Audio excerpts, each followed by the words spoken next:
Ik associeer Good to Gold met kleurpotloden.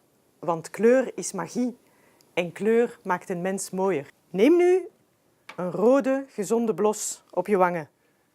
En herken je zo'n blauw-dromerige blik? Je straalt gewoon energie uit. En er is meer. Wanneer geel en rood gaan samenwerken, dan krijg je warm oranje. En wanneer blauw en geel wat wendbaarheid aan de dag leggen, dan krijg je fris groen. En wanneer rood en blauw echt hun verantwoordelijkheid zullen opnemen, dan krijg je Proximus.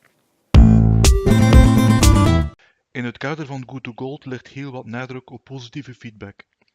En het werkt niet alleen bij mensen. Zo train ik mijn hond met een zogenaamde klikker, waarbij goed gedrag steeds bevestigd en beloond wordt en slecht gedrag genegeerd wordt.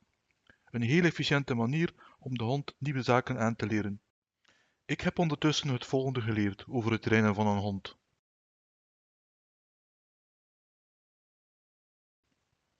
En eerlijk gezegd, ik denk dat dit ook van toepassing is op een teamleader. Eh bien, moi, j'ai choisi un petit film très court de Benoît Poelvoorde qui illustre, selon moi, deux aspects de Good to Gold.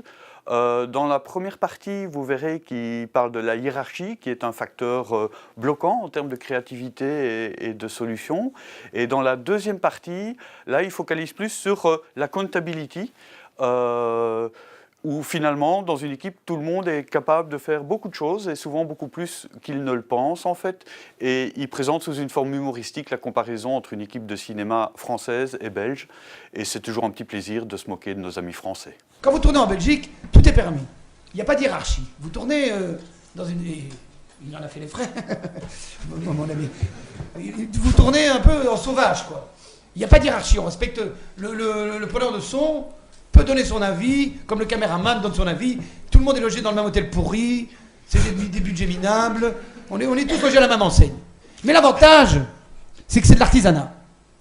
Donc vous avez une vraie liberté. En France, c'est pas possible. En France, je vous donne un exemple. S'il y a un problème avec un connard qui a laissé une bagnole dans le cadre, tout le monde va commencer à hurler. Donc la première assistance m'a gueulé. Putain, le réalisateur gueule d'abord. Le réalisateur va dire, putain, il y a une bagnole dans le cadre. Ça arrive au premier assistant. Qui gueule sur le premier assistant. Bouge cette putain de bagnole! Premier assistant qui dit, Toki. Qui a mis la putain de bagnole dans le cadre? Deuxième assistant. Qui a mis la putain de bagnole dans le cadre? Ça y est, c'est moi. Et on arrive à la fin au pauvre régisseur, au mec qui fait ventouse. Bouge cette putain de bagnole! Alors que chez nous, au lieu de chercher qui est le responsable, on la bouge.